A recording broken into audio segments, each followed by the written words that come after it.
नमस्कार, live news में आप सभी का स्वागत है। मैं हूं आपके साथ गरिमा वाजपेयी। खबरों में आगे बढ़ेंगे उससे पहले एक नजर आज की हेडलाइंस पर डालते हैं। बीजेपी सांसदों के दिल्ली में आज से लगेगी 2 दिवसीय कार्यशाला। पीएम मोदी, गृह मंत्री अमित शाह सहित कई नेता कार्यशाला को करेंगे संबोधित। चुनाव आयोग पूरे देश में करेगा वोटर वेरिफिकेशन। 10 सितंबर को दिल्ली में होगी मीटिंग। साल के आखिर में प्रक्रिया शुरू हो सकती है। भारत में आज साल का आखिरी चंद्र ग्रहण 82 मिनट तक नजर आएगा। ब्लड मून देश भर में कहीं से भी देखा जा सकेगा। गुजरात के पावागढ़ शक्तिपीठ में गुड्स रोपवे टूटा। 6 की मौत, मरने वालों में लिफ्ट ऑपरेटर और मजदूर भी शामिल। कई लोग घायल हुए। श्रीनगर की हजरत बल दरगाह में अशोक चिन्ह पर विवाद। शिलापट तोड़कर राष्ट्रीय प्रतीक हटाया। सीएम उमर अब्दुल्ला बोले, धार्मिक स्थलों पर राष्ट्रीय चिन्ह का इस्तेमाल नहीं होता। ईडी ने सुब्रत राय के बेटे को भगोड़ा बताया। 1.74 लाख करोड़ रुपए के घोटाले में सहारा के खिलाफ चार्जशीट। पत्नी भी आरोपी। आप देख रहे हैं के न्यूज, खबरों का सारथी। रुक करेंगे खबरों की ओर। दिल्ली से बड़ी जानकारी आपको हम बताते हैं, जहां बीजेपी सांसदों की आज कार्यशाला लगेगी। बीजेपी सांसदों की आज दिल्ली में लगेगी कार्यशाला। सांसदों के लिए आज से 2 दिवसीय कार्यशाला की शुरुआत। बड़ी जानकारी आपको हम बता रहे हैं। आज से 2 दिवसीय कार्यशाला की शुरुआत की बात सामने आई है। हम जानकारी आपको हम बता रहे हैं। और संसद परिसर में 2 दिन चलेगी बीजेपी सांसदों की कार्यशाला। ये बड़ी जानकारी आपको हम बता दें। कार्यशाला में प्रधानमंत्री मोदी को सम्मानित किए जाने की भी तैयारी है। हम जानकारी आपको हम बता रहे हैं। प्रधानमंत्री मोदी को सम्मानित किए जाने की भी तैयारी। और जीएसटी सुधारों के लिए पीएम मोदी को सम्मानित किए जाने की तैयारी। प्रधानमंत्री, गृह मंत्री समेत कई नेता कार्यशाला को करेंगे संबोधित। ये बड़ी जानकारी आपको हम बता रहे हैं। दिल्ली से बड़ी जानकारी। बीजेपी सांसदों की आज लगेगी कार्यशाला। ये आम खबर आपको हम बता रहे हैं। बीजेपी सांसदों की आज दिल्ली में लगेगी कार्यशाला। ये बड़ी जानकारी आपको हम बता दें।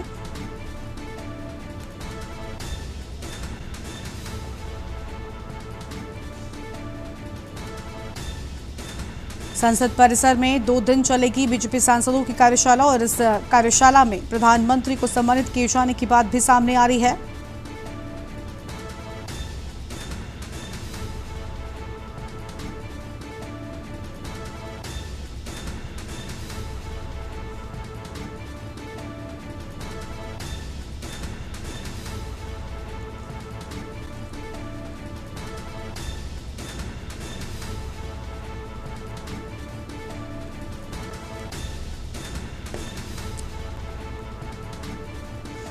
ये बड़ी जानकारी आपको हम बता रहे हैं।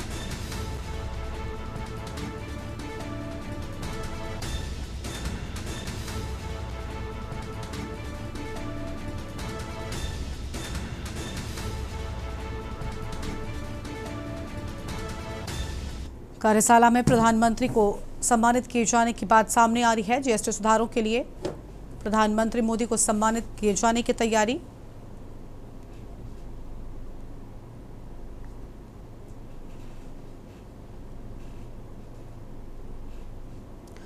और अब बात करेंगे जहां एक अंधा प्यार भाई बना शिकार।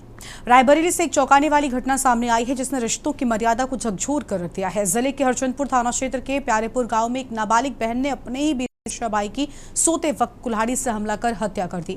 मृतक की पहचान हिमांशु के रूप में हुई है। शुरुआती जांच में यह सामने आया कि हिमांशु अपनी बहन मोनिका को के कथित प्रेम प्रसंग से नाराज था और इसी बात को लेकर दोनों के बीच अक्सर ही विवाद भी होता रहता था। पुलिस के मुताबिक आए दिन के झगड़ों से तंग आकर नाबालिग बहन ने एक खौफनाक कदम उठाया। घटना की रात हिमांशु घर में सो रहा था। उसी दौरान मोनिका ने कुल्हाड़ी से भाई पर हमला कर उसकी हत्या कर दी। सुबह जब परिवार के बाकी सदस्य जागे तो घर में खून से लथपथ शव देखकर उनके होश उड़ गए। मृतक की नानी ने थाने में तहरीर दी, जिसके आधार पर पुलिस ने आरोपी बहन के खिलाफ हत्या का मुकदमा दर्ज कर लिया है।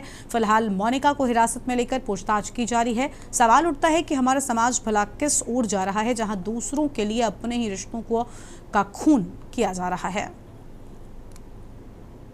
ला देने वाली घटना सामने आई है। आपको बता दें कि रायबरेली जिले के हरचंदपुर थाना क्षेत्र में बहन ने अपने भाई की कुल्हाड़ी से काटकर हत्या कर दी। बताया जा रहा है कि प्रेम प्रसंग के चलते नाबालिग बहन ने अपने बड़े भाई की सोते समय कुल्हाड़ी से काटकर हत्या कर दी। वहीं मृतक की नानी की तहरीर पर पुलिस ने मुकदमा दर्ज कर लिया। वहीं नाबालिग बहन को पुलिस ने हिरासत में ले लिया है।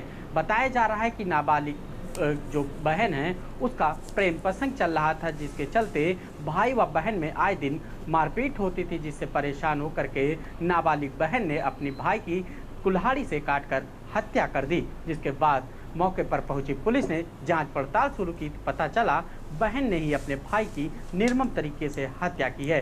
फिलहाल पुलिस ने नाबालिग बहन को हिरासत में लेकर पूछताछ चालू कर दी है। केशवानंद शुक्ला, के न्यूज, रायबरेली। और अब सीधा आपको लखनऊ लेकर चलते हैं, जहां पर यूपी SSSC के नवचयनित अभ्यर्थियों को नियुक्ति पत्र सौंप रहे हैं मुख्यमंत्री। तस्वीर आपको दिखाएंगे। और नवनियुक्त अनुदेशकगण और उपस्थित बहनों और भाइयों, मैं सबसे पहले एक निष्पक्ष और पारदर्शी भर्ती की प्रक्रिया के माध्यम से आप सभी के चयन के लिए आपको, आपके अभिभावकों को हृदय से बधाई देते हुए अधीनस्थ चयन आयोग को इस प्रक्रिया को पूरा करने के लिए हृदय से धन्यवाद भी देता हूं। प्रधानमंत्री मोदी जी ने देश के अंदर युवाओं को विकसित भारत के लक्ष्य को प्राप्त करने के लिए मिशन रोजगार के साथ अधिक से अधिक मात्रा में जोड़ने का जो संकल्प दिया है, हम सब उस संकल्प में सहभागी बन सकें, इसके लिए उत्तर प्रदेश के अंदर पिछले 8 वर्ष के दौरान 8.5 लाख से अधिक नौजवानों को हम लोगों ने सरकारी नौकरियां उपलब्ध करवाने में सफलता प्राप्त की है। आप देख रहे होंगे लगातार हर महीने कभी उत्तर प्रदेश लोक सेवा आयोग के माध्यम से, कभी अधीनस्थ सेवा चयन आयोग के माध्यम से, कभी शिक्षा आयोग के माध्यम से, कभी उत्तर प्रदेश पुलिस भर्ती बोर्ड के माध्यम से चयनित शिक्षकों के चयन की प्रक्रिया को सफलतापूर्वक या उनकी नियुक्ति की प्रक्रिया को सफलतापूर्वक संपन्न करने के उपरांत इस नियुक्ति पत्र के साथ हम सबको जुड़ने का अवसर प्राप्त होता है। और हमारा प्रयास होता है कि किसी भी नौजवान को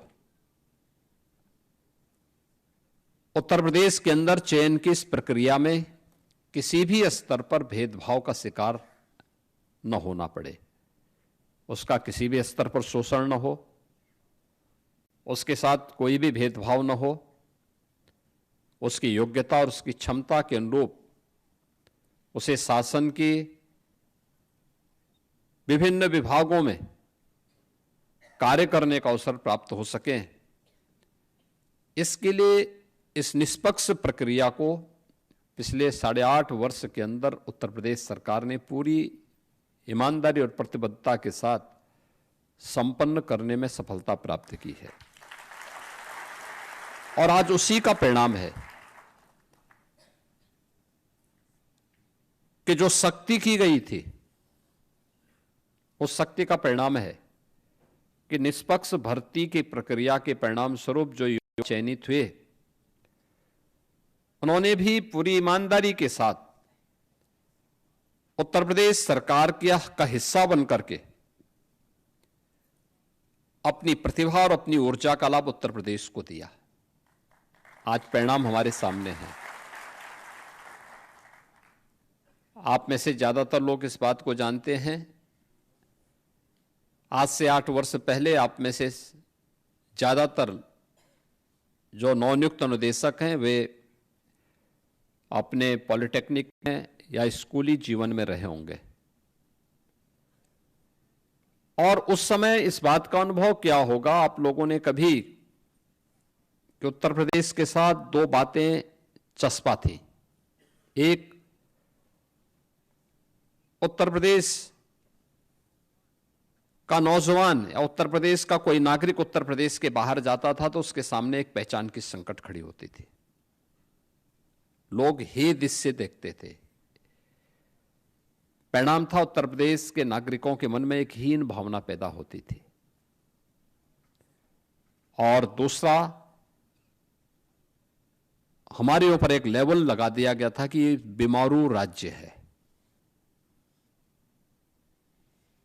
यानी देश के विकास का बैरियर है।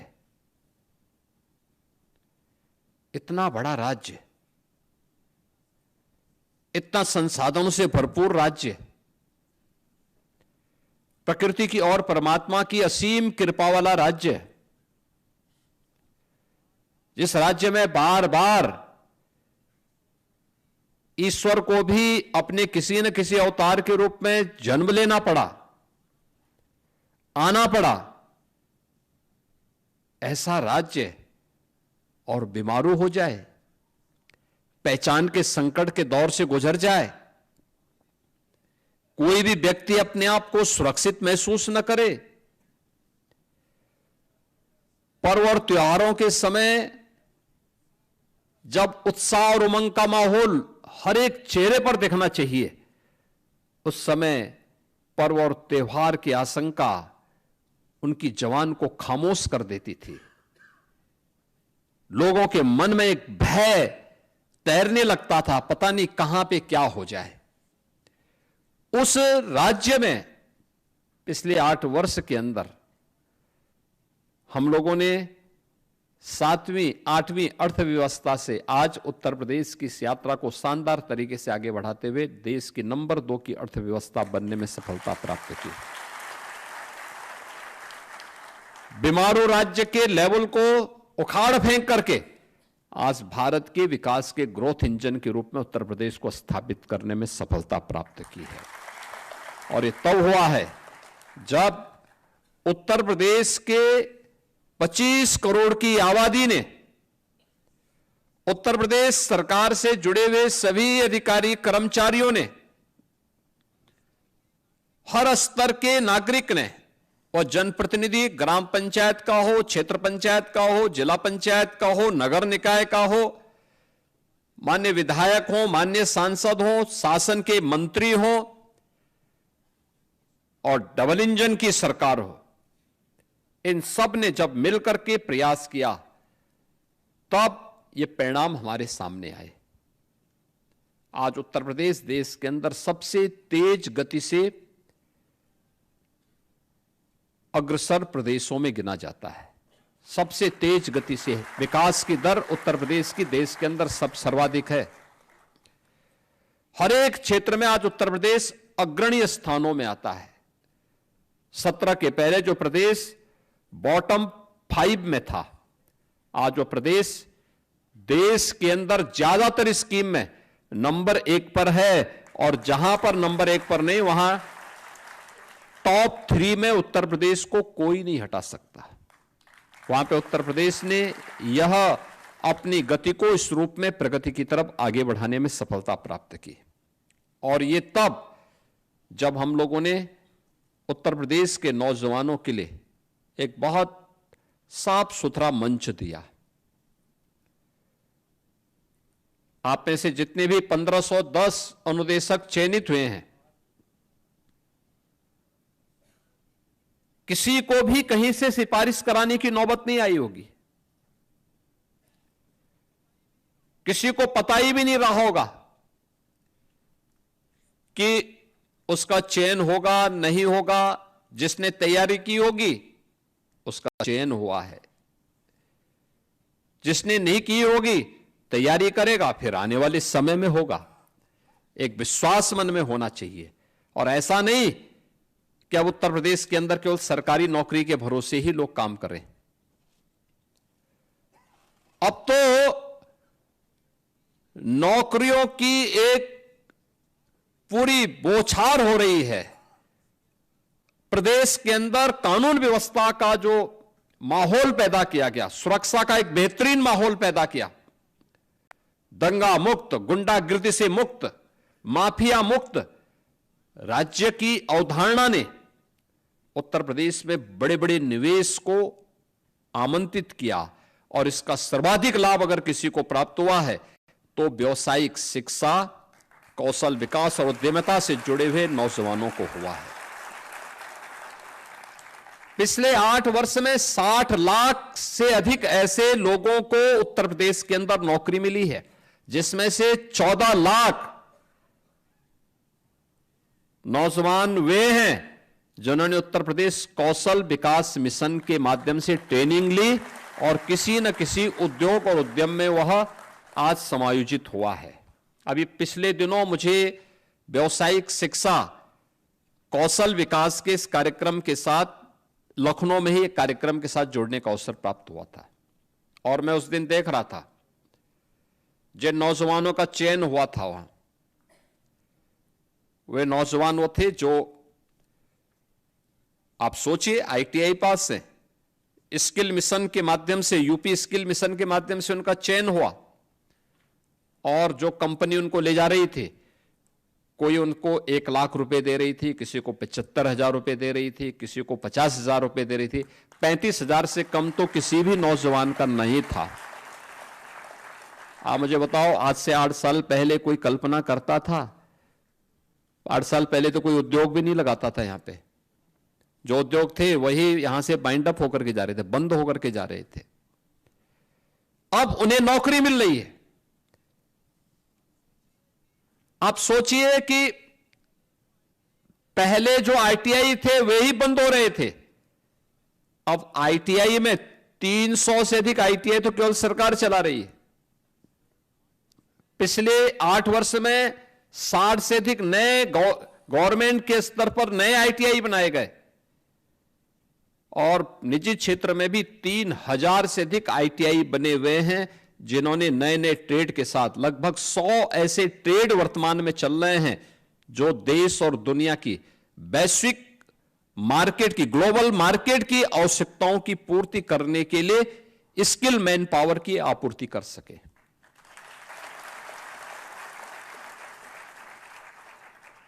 अगर हमारे यहां इलेक्ट्रीशियन और प्लम्बरिंग का ट्रेड है तो आर्टिफिशियल का भी है, रोबोटिक का भी है और ड्रोन टेक्नोलॉजी का भी है। ऐसा नहीं कि हमने केवल परंपरागत ट्रेड में ही अपने नौजवानों को हम आगे बढ़ा रहे हैं। केवल व्यावसायिक शिक्षा में उन्हीं के लिए सर्टिफिकेट कोर्स नहीं है, उनके लिए तो है ही, क्योंकि इलेक्ट्रीशियन की आवश्यकता हमेशा रहेगी। हर घर नल की योजना के बाद प्लम्बर की आवश्यकता बढ़ी। पीएनजी की जो पाइप गैस लाइन की व्यवस्था बिछाई जा रही है, ये बृहद स्तर पर जाएगी तो नए प्लम्बर की आवश्यकता पड़ेगी। वह भी जिम्मेदारी इस विभाग के पास। लेकिन साथ साथ हम मॉडर्न ट्रेड में, जिसे आप न्यू एज ट्रेड कह सकते हैं, उसमें अपने नौजवान को पीछे नहीं कर सकते और इसलिए टाटा टेक्नोलॉजीज के साथ मिलकर के 150 आईटीआई को इन सब प्रकार के ट्रेड के साथ जोड़ करके आज हम उत्तर प्रदेश के नौजवानों को नए समय के अनुरूप, ग्लोबल मार्केट की आवश्यकता के अनुरूप उस प्रकार की ट्रेनिंग दे रहे हैं और उसी का परिणाम है कि अब उत्तर प्रदेश का नौजवान उत्तर प्रदेश के अंदर या देश के अंदर या दुनिया के अंदर कहीं भी अपने लिए रोजगार मांगेगा नहीं, बल्कि कंपनियां आकर के उसका चयन करके लेकर के जाएंगे। यह इसलिए हुआ क्योंकि सरकार की मंशा साफ है, नियत स्पष्ट है, होना है।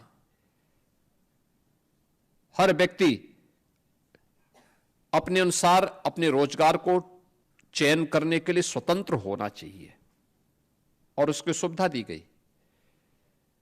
याद करिए, आज से 8 वर्ष पहले उत्तर प्रदेश के अंदर नए उद्योग की बात तो दूर, जो परंपरागत उद्यम भी था, उसके जो क्लस्टर थे वे भी बंदी के कगार पर थे। उत्तर प्रदेश ऐसा नहीं कि हमेशा ऐसे विपन्न रहा होगा, जो 8 वर्ष पहले करके छोड़ दिया गया था। उत्तर प्रदेश आज से 400 वर्ष पहले की बात अगर करेंगे तो देश का सबसे समृद्ध राज्यों में था। व्यापक लूट खसोट और अराजकता के बावजूद, यानी विदेशी आक्रांताओं के हमले भी हुए, अंग्रेजों ने भी लूटा, उस सब के बावजूद जब ये देश 1947 में स्वतंत्र हुआ था, तब भी उत्तर प्रदेश देश के सबसे बड़ी अर्थव्यवस्था उत्तर प्रदेश थी। भारत की सबसे बड़ी अर्थव्यवस्था उत्तर प्रदेश थी। 1960 तक भी उत्तर प्रदेश का जो योगदान था भारत की अर्थव्यवस्था में 14% था। और 1947 से 60 तक भी उत्तर प्रदेश देश के नंबर 1 की अर्थव्यवस्था थी। 60 के बाद उसमें गिरावट आनी प्रारंभ हुई और 2016 आते आते उत्तर प्रदेश का जो कंट्रीब्यूशन था वह मात्र 8% के आसपास रह गया था। हम 8वीं अर्थव्यवस्था बनकर के रह गए थे। नंबर 1 से 8 पर पहुंचा दिया था इन लोगों ने। ये कारनामे थे। जब नीतियां स्वयं के स्वार्थ को ध्यान में रख करके, वोट बैंक की चिंता करके और परिवार के हितों के संरक्षण करने के लिए जब बनाई जाती हैं तो वो दुर्गति की तरफ ऐसे लेके जाती हैं जैसे उत्तर प्रदेश को लेके गए थे लोग। लखनऊ से आप सुन रहे थे मुख्यमंत्री योगी आदित्यनाथ को, जिनकी ओर से हम बातें कही गई हैं। छोटे से ब्रेक के लिए यहाँ पर रुकते हैं, कहीं मिल जाएगा, फौरन लौटेंगे।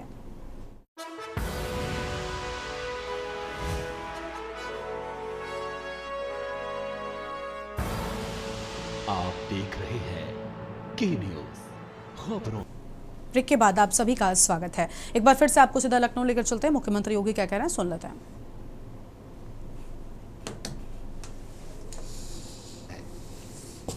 सरकार वहां पे सुविधा उपलब्ध करवाती है, लेकिन क्या 8 वर्ष पहले क्या संभव था?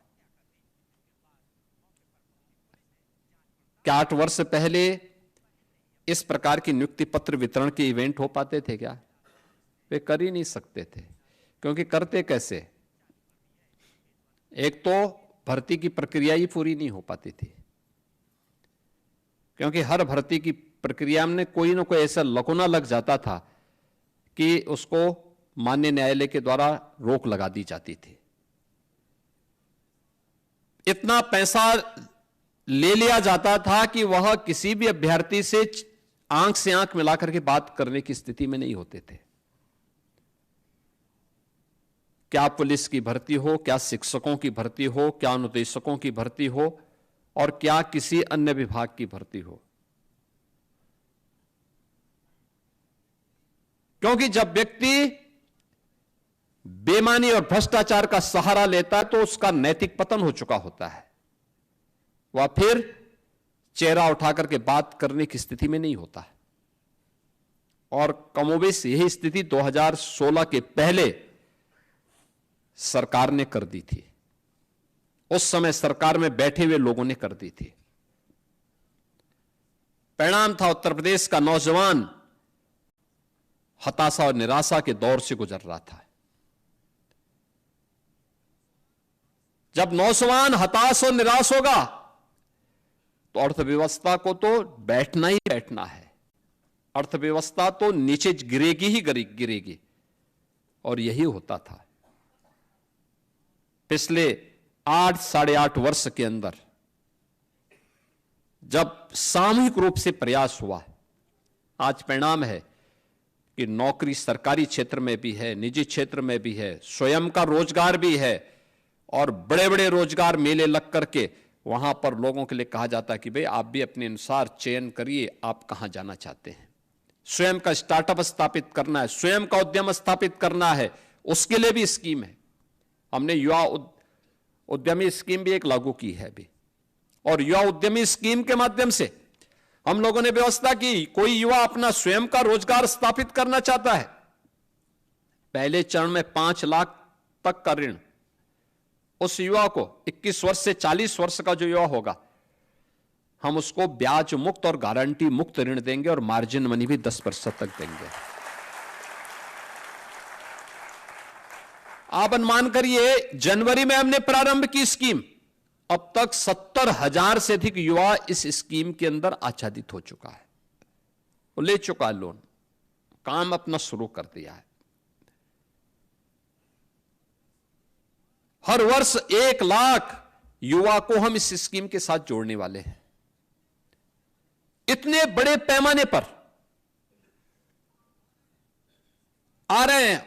इसके बाद जब वह अपना मूलधन देगा, वापस कर देगा बैंक को, क्योंकि ब्याज तो सरकार देगी, गारंटी भी सरकार दे रही है, तो मूलधन का जो शेष राशि जब वो वापस कर देगा तो अगली बार उसको फिर अपने उद्यम के लिए, अपने व्यवसाय के लिए लोन चाहिए होगा 7.5 लाख तक का, फिर ब्याज मुक्त और गारंटी मुक्त हम लोन देंगे।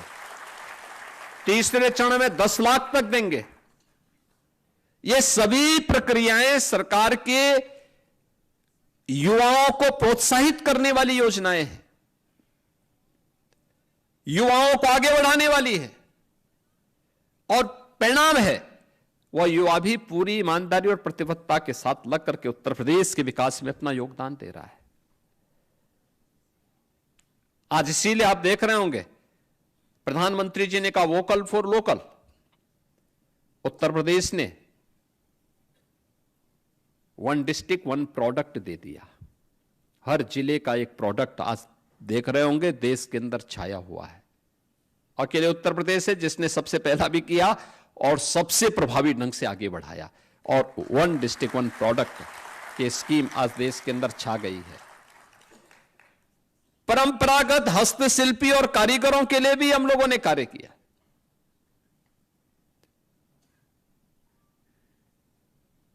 हस्तशिल्पी और कारीगर, यह किसी भी व्यवस्था की जान होती है, इसके बगैर सिस्टम नहीं चल सकता जी। राष्ट्रपिता महात्मा गांधी ने इस व्यवस्था को ग्राम स्वराज के बारे में उन्होंने बात की थी। तो ग्राम स्वराज, आत्मनिर्भर ग्राम पंचायत, आत्मनिर्भर नगर निकाय। अगर ग्राम पंचायत आत्मनिर्भर बन जाए, नगर निकाय आत्मनिर्भर हो जाए, तो प्रदेश को आत्मनिर्भर होने से कोई नहीं रोक सकता, और देश को भी आत्मनिर्भर होने से कोई नहीं रोक सकता, कोई नहीं रोक सकता। याद रखना, आत्मनिर्भर होना ही हमारे विकसित होने की पहली शर्त है, पहली शर्त है। प्रधानमंत्री जी ने यही विजन दिया है देशवासियों को कि भाई हमने देश की अर्थव्यवस्था को 11वीं अर्थव्यवस्था से लाकर के 4थी अर्थव्यवस्था बना दिया है। अगले 1-2 वर्ष में भारत देश की 3री बड़ी अर्थव्यवस्था बनेगा। 3री अर्थव्यवस्था बनने के बाद हमें अब नंबर 1 और 2 की लड़ाई के लिए अपने आप को तैयार करना है। 140 करोड़ भारतवासियों को इसके साथ जुटना पड़ेगा। 140 करोड़ भारतवासी सामूहिक प्रयास करेंगे, परिणाम आएगा, अवश्य आएगा। और जो प्रयास आज देश के अंदर हुए हैं उसमें हमें आत्मनिर्भरता के उस लक्ष्य को प्राप्त करने की दिशा में भी अपने स्तर पर कार्य करना होगा, जिसमें आपकी बड़ी भूमिका होने वाली है। याद रखना, सीखने और सिखाने में कोई गुरेज नहीं करनी चाहिए। हो सकता है आपने ट्रेनिंग जब ली होगी उस समय उस प्रकार का ट्रेड नहीं रहा होगा, आप सीखे ना हो, उसी से मिलता जुलता कोई ना कोई ट्रेड होगा, उसमें सीखिए। 1 महीने आप चूंकि उस क्षेत्र में है, आपको कम समय लगेगा, लेकिन सीखेंगे और उसमें पारंगत होंगे। नए लोगों को उसमें ट्रेंड करिए, उसको और आगे बढ़ाइए। आपके द्वारा प्रशिक्षित जो युवा हो वह इतना सुयोग्य हो, उसको इतना स्किल मैन पावर आप वहां से तराश करके भेजिए कि जो भी वहां से निकले उसके लिए ग्लोबल मार्केट में कहीं भी उसकी स्किलिंग पर कोई प्रश्न चिन्ह न खड़ा करे। और इसीलिए जब हम यहां पर हैं, मैं आज इस बारे में कहूंगा व्यावसायिक शिक्षा, कौशल विकास और उद्यमिता विभाग को कि हमारे जो रोजगार मेले लगते हैं वह केवल विभाग अकेले न लगाएं, एमएसएमई विभाग को भी अपने साथ जोड़ें, सूक्ष्म लघु मध्यम उद्यम विभाग को अपने साथ जोड़ें, श्रम और सेवायोजन विभाग को भी अपने साथ जोड़ें। ये तीनों मिलकर के एक साथ अपने अभियान को, श्रम और सेवायोजन, सूक्ष्म लघु मध्यम उद्यम और व्यावसायिक शिक्षा, कौशल विकास और उद्यमिता विभाग, ये तीनों मिलकर के एक साथ अगर इस अभियान को चलाएंगे, मेरा यह मानना है उत्तर प्रदेश में नौकरियों की एक नई बौछार आती हुई दिखाई देगी। बड़े पैमाने पर हम लाखों नौजवानों के लिए ऐसे रोजगार की सुविधा उपलब्ध करवा सकते हैं जैसे 17 के पहले जो क्षेत्र बीमार था, जैसे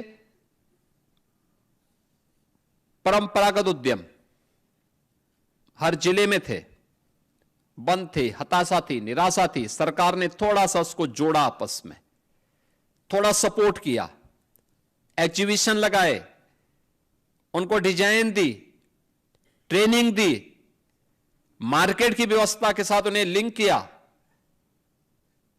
2 करोड़ लोगों को उसमें सीधे सीधे रोजगार प्राप्त हुआ। 2 करोड़ लोगों को।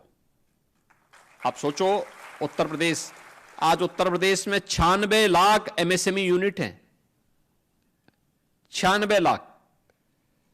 और समय पर उठाए गए कदम का परिणाम क्या होता है? यह संकट का साथी होता है। समय पे कदम उठाए गए थे, जब कोविड आया और उत्तर प्रदेश का कामगार और श्रमिक जो अन्य राज्यों में काम कर रहा था, जब वहां से वह पलायन करने के लिए मजबूर हुआ, तो उत्तर प्रदेश में हमने इन 40 लाख कामगार और श्रमिकों को इन्हीं एमएसएमई यूनिट में ही समायोजित किया था कि भाई आप एक एक 2-2 लोगों को अपने हाथ जोड़ो। और सभी लोगों ने अपने हाथ जोड़ा था। परिणाम था हमारे यहां कोई भी व्यक्ति खाली हाथ नहीं रहा, कोई व्यक्ति खाली हाथ नहीं रहा। ऐसे ही सुरक्षा का बेहतर माहौल दिया गया। परिणाम क्या है? यहां पे निवेश आया। 15 लाख करोड़ रुपए से अधिक के निवेश को जमीनी धरातल पर उतारने में सफलता प्राप्त हुई, तो 60 लाख से अधिक नौजवानों के लिए नौकरी और रोजगार की सुविधा प्राप्त भी हुई। और सरकारी नौकरी अलग है। सरकारी नौकरियों ने भी एक नई गति दी है। आज पीईटी की जो परीक्षा है आज भी चल रही है, कल भी थी, आज भी है। 25 लाख नौजवान उसमें बैठ रहे हैं।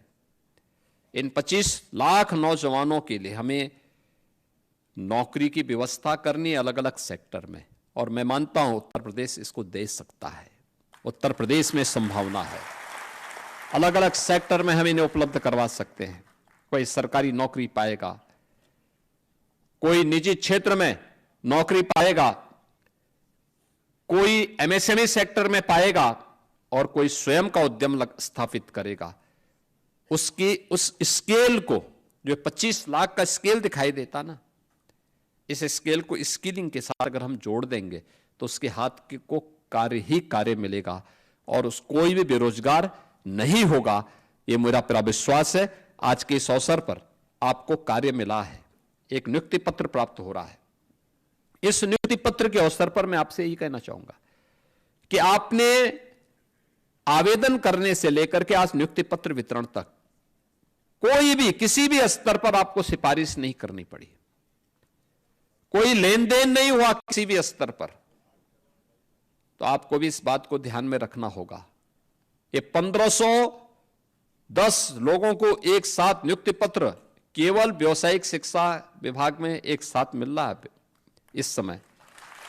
याद करिए, बहुत बड़ी संख्या है ये।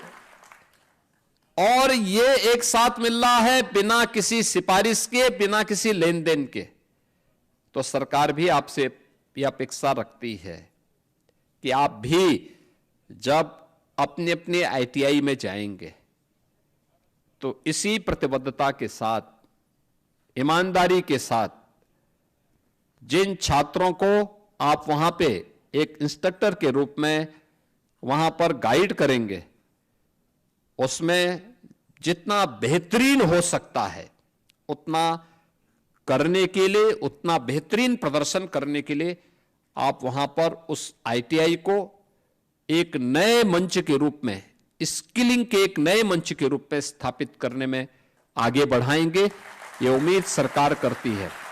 इसके लिए आपके लिए कोई टाइम बाउंड नहीं होना चाहिए। होता क्या है, सरकारी नौकरी एक बार प्राप्त कर लिए तो लोग फिर बोलने लगते हैं अरे साहब अब तो हो गया, अब उस समय देखने लगता है, टाइम पास करता है। टाइम पास करने से हो सकता है कि आप तत्काल अपने मन को संतुष्ट कर लेते होंगे, लेकिन वह समय किसी न किसी काल से जुड़ा होता है। वह काल फिर कभी माफ नहीं करता है, कभी नहीं। हमें याद करना होगा, ईमानदारी के साथ किए गए प्रयास का परिणाम अवश्य आएगा और उस अवश्य परिणाम को हमें लेकर के रहना है। आज के इस अवसर पर मैं प्रदेश भर के 1510 चयनित नवनियुक्त अनुदेशकों को नियुक्ति पत्र प्राप्त होने पर उन सबको, उनके अभिभावकों को एक बार फिर से बधाई देता हूं। अधीनस्थ सेवा चयन आयोग को इस नियुक्ति की प्रक्रिया को संपन्न करने के लिए धन्यवाद देता हूं और विश्वास करता हूं कि व्यावसायिक शिक्षा को और बेहतर बनाने में इसको आगे बढ़ाएंगे। इसके साथ ही एक और चीज मैं आप यहां पे जोड़ना चाहूंगा, व्यावसायिक शिक्षा विभाग अपने यहां एक कैरियर काउंसलिंग का भी सेल हर एक ITI में जरूर खोले। ये इसलिए खोलें कि वहां पे बच्चों को शुरू से ही इसके बारे में प्रशिक्षण दिलाया जा सके। और कुछ क्षेत्रों में हमें देखना चाहिए प्रदेश के अंदर अलग अलग इंडस्ट्री की डिमांड क्या है, मार्केट की डिमांड क्या है। ये तीनों विभाग मिलकर के एक सेल यहां भी गठित करें जो मार्केट की डिमांड को देखता रहे। विभिन्न जो भी एम्बेसीज हैं उनके साथ संवाद बनाएं, दुनिया में क्या है, देश के अलग अलग राज्यों में कैसी मैन पावर चाहिए, यानी राज्य में, देश में और दुनिया में। फिर उसी अनुसार उन्हें यहां पर लैंग्वेज का भी अभ्यास कराना, उस प्रकार के ट्रेड को विकसित करके उस प्रकार की स्किल मैन पावर को भी उपलब्ध करवाने का कार्य कर पाएंगे तो उत्तर प्रदेश विकसित भारत की परिकल्पना को साकार करने में उस भूमिका को 2047 के पहले पहले उत्तर प्रदेश भी एक विकसित उत्तर प्रदेश के रूप में अपने आप को स्थापित करने के प्रधानमंत्री जी के विजन को आगे बढ़ाने में सफल हो पाएगा। आज के इस अवसर पर मैं आप सबको एक बार फिर से हृदय से बधाई देता हूं। धन्यवाद। जय हिंद। बहुत बहुत धन्यवाद, आभार।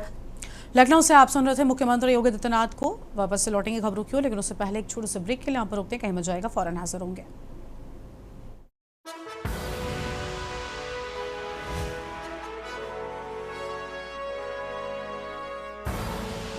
आप देख रहे हैं के न्यूज, खबरों का सारथी।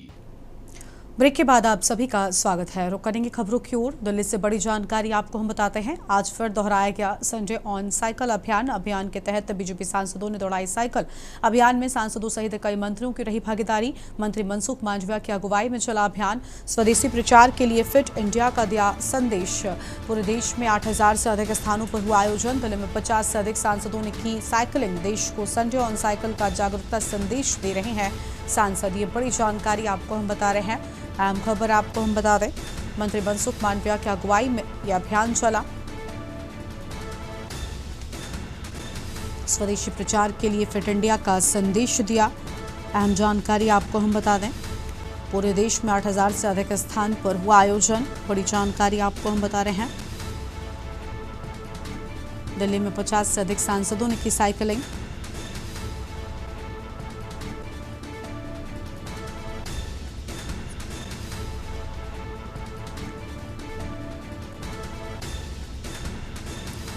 बड़ी जानकारी आपको हम बता रहे हैं। अभियान के तहत बीजेपी सांसदों ने दौड़ाई साइकिल। कई मंत्रियों की भागीदारी रही है। बड़ी जानकारी आपको हम बता रहे हैं।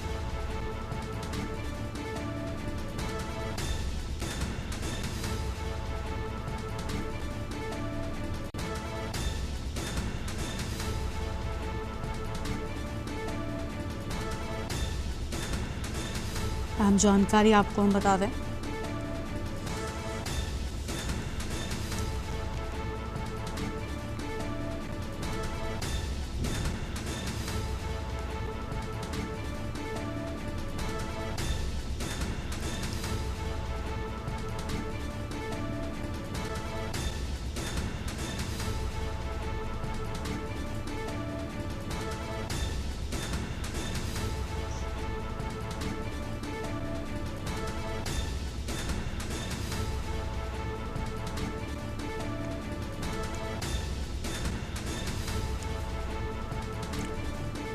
पूरे देश में 8,000 से अधिक स्थानों पर हुआ आयोजन। अहम जानकारी आपको हम बता रहे हैं।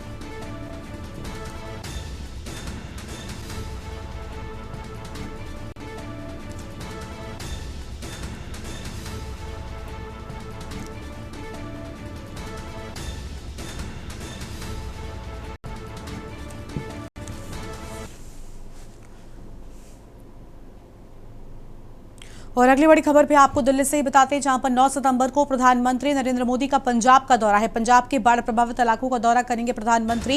राहत और पुनर्वास कार्यों का भी जायजा लेंगे। अधिकारियों के साथ समीक्षा बैठक भी करेंगे प्रधानमंत्री नरेंद्र मोदी। पंजाब में बाढ़ से हालात बेकाबू होते हुए नजर आए, बेहद स्थिति खराब होती हुई नजर आई और अब यही वजह है कि खुद प्रधानमंत्री दौरा करने वाले हैं। बड़ी जानकारी आपको हम बता दें, अधिकारियों के साथ समीक्षा बैठक भी प्रधानमंत्री करेंगे। यह अहम जानकारी आपको हम बता रहे हैं।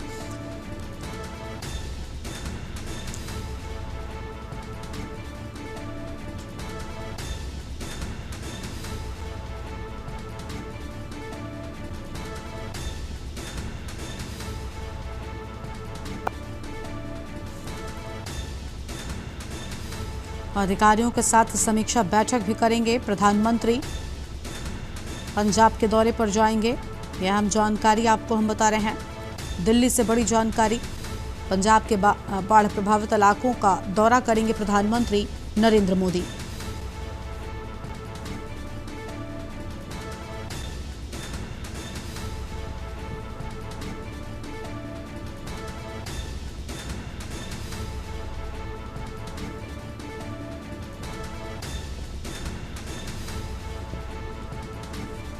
पंजाब के बाढ़ प्रभावित इलाकों का दौरा करेंगे प्रधानमंत्री। यह अहम जानकारी आपको हम बता रहे हैं।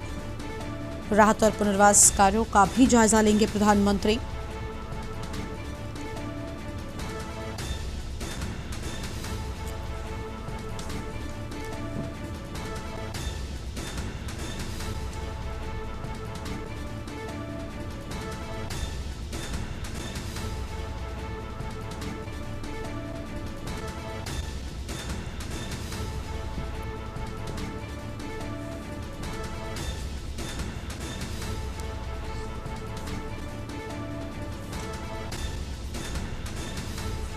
नौ सितंबर को प्रधानमंत्री नरेंद्र मोदी का पंजाब का दौरा है। ये बड़ी जानकारी आपको हम बता रहे हैं।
आगे बढ़ेंगे खबरों की ओर। अगली बड़ी जानकारी उज्जैन से है, जहां पर शिप्रा नदी में गिरी अनियंत्रित कार, 3 लोग लापता हैं। कार सवार उन्हेल थाना प्रभारी का शव बरामद हुआ है। एसआई मदन लाल निगमा, महिला आरक्षक आरती की तलाश जारी है। लापता महिला के मामले की जांच को लेकर जा रहे थे तीनों लोग और गुराड़िया सांगा गांव से लापता बताई गई थी महिला। एसडीआरएफ और एनडीआरएफ की टीम अब रेस्क्यू अभियान में जुटी हुई है। बड़ी जानकारी आपको हम बता दें, एक लापता महिला के मामले में जांच के लिए तीनों जा रहे थे, लेकिन इस दौरान ही यह हादसा हुआ। अनियंत्रित कार नदी में जा गिरी। बड़ी जानकारी आपको हम बता रहे हैं और ये तस्वीरें जहां पर लगातार तलाशी अभियान जारी है। एसडीआरएफ एनडीआरएफ की टीम रेस्क्यू अभियान में जुटी हुई है।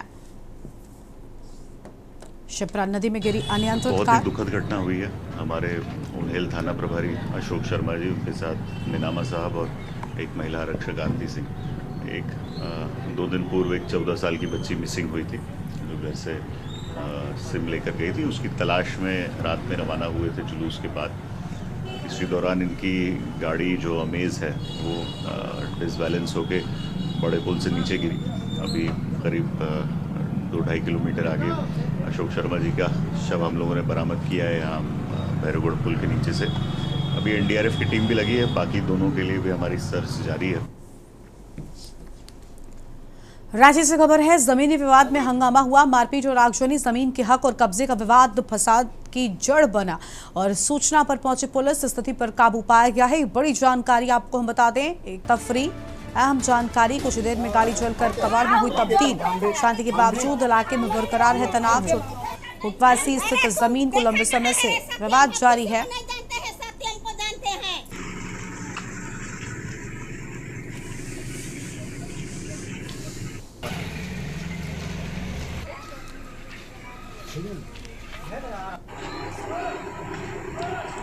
सच में सड़क सारे के काट के उड़ा देते। यहाँ पर एक जमीन का मामला है, निर्मला देवी वर्सेस सत्यम श्रीवास्तव। और उन्हीं के जमीन कब्जा लेकर के बात आई थी। तो जैसा कि बताया है लोगों ने प्राथमिक तौर पर कि सत्यम श्रीवास्तव को जेसीबी वगैरह लेकर के और कुछ लोगों को लेकर के ज़मीन को कैप्चर करने के लिए आया था। उसके बाद जो निर्मला देवी के पक्ष हैं वो लोग जो है उसके सफारी गाड़ी को दिया है। इनका दावा है कि हमारी ज़मीन है, उनका दावा है कि हमारी ज़मीन है। क्योंकि ज़मीन का मामला जो है इसका न्यायालय में लंबित है। बाकी हम लोग प्राथमिकी दर्ज कर कार्रवाई कर रहे हैं। जो गाड़ी जलाने का है, 2 आदमी को हम लोग अरेस्ट भी किए हैं। ठीक। और अगली खबर आपको बलरामपुर से बताते हैं, जहां पर डीजे के सामने नाच रहे बच्चे की मौत हो गई। गणेश विसर्जन में नाच रहे बच्चे की मौत। हार्ट अटैक आने से बच्चे की जान गई। अस्पताल ले जाने पर डॉक्टर ने मृत घोषित किया।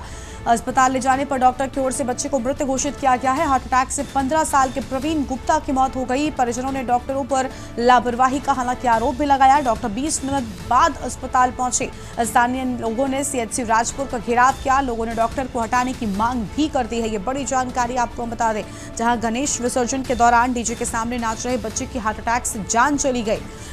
परिजन बच्चे को अस्पताल लेकर पहुंचे थे, जहां डॉक्टर मौजूद नहीं थे। डॉक्टर पर 20 मिनट बाद आने का आरोप लगाया गया। यह हम जानकारी आपको बताए थे। लाइव न्यूज में इतना ही। तमाम बड़ी खबरों के लिए आप देखते रहिए के न्यूज इंडिया। नमस्कार।